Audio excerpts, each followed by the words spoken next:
Today's glorious Indian culture is actually a collection of countless small rural cultures of the country.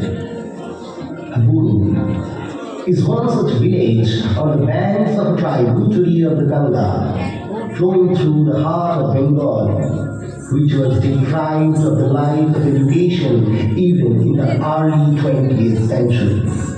At the call of Swaraj, the fire of independence movement was spreading like wildfire all over Bengal at that time. Initiated by the mantra of nationalism, hundreds of thousands of youths were jumping into the ideals of revolutionary organizations.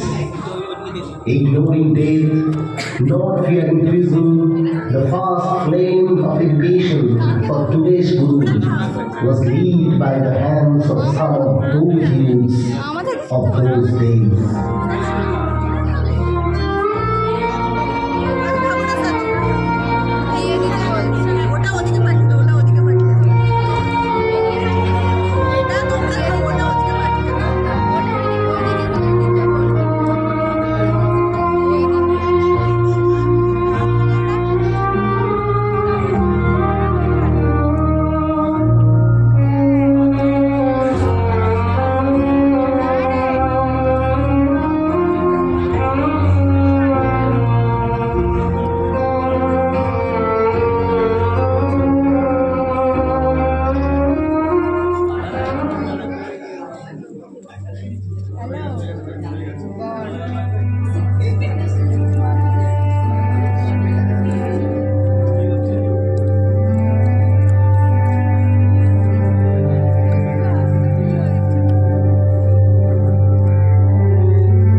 बाजना बजा के मालिक